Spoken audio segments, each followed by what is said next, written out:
Shalom, shalom, que Dieu vous bénisse richement. Une fois de plus, j'aimerais vous dire une vérité. Beaucoup de gens sont engagés. Quand tu vas dans les églises, c'est plein de gens.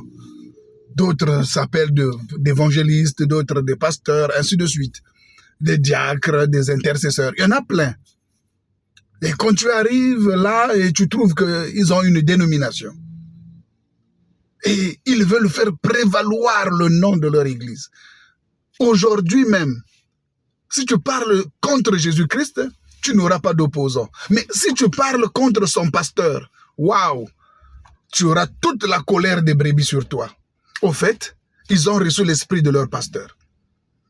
Personne n'a l'esprit de Christ pour défendre Christ. Les gens défendent leur pasteur. Si ce n'est pas le pasteur, parle contre son assemblée.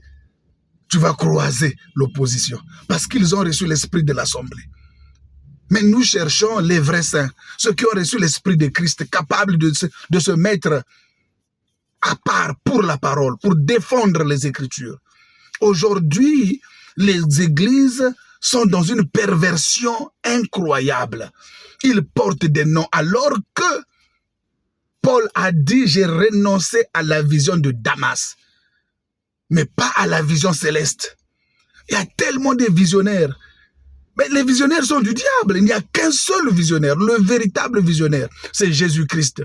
Le reste que nous voyons sur la terre, là, notre visionnaire, notre ceci, notre apôtre, notre cela, c'est des mensonges.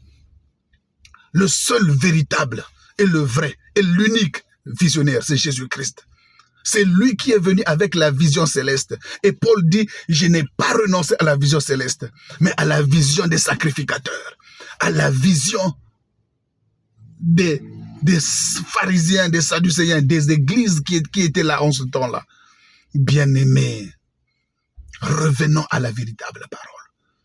Quittons les pensées humaines, le désir de l'argent, le désir de la renommée, le désir de se faire voir, et toutes ces choses-là vous ont donné des visions, vous ont donné des songes, et vous avez bâti des églises au nom de Jésus. Mais ce jour-là, il dira, je ne vous ai jamais connu.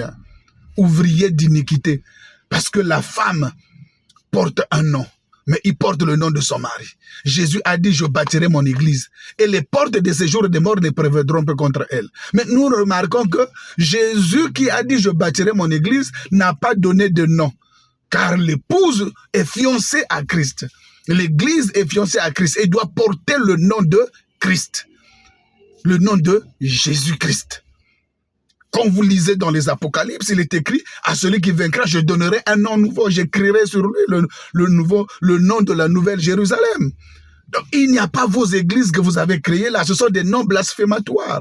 Ces choses que vous avez faites là, que vous pensez être la volonté de Dieu, c'est de la Babylonie. Vous êtes livrés à Babylone, vous êtes livrés à la mondanité. Voilà pourquoi le monde est rentré chez vous. Et vous, vous êtes rentrés dans le monde. C'est pourquoi vous êtes en paix. Mais l'église d'aujourd'hui n'a même pas de persécution. L'église est en paix parce que elle est en harmonie avec le monde. Elle est en conformité avec le monde dans lequel il vit. Oh, que le Seigneur ait compassion de nous. Qu'il ait pitié vraiment. Sortons de ce désordre. Retournons à la vérité. Retournons à la vérité. Je vous invite à revenir, à porter le véritable nom.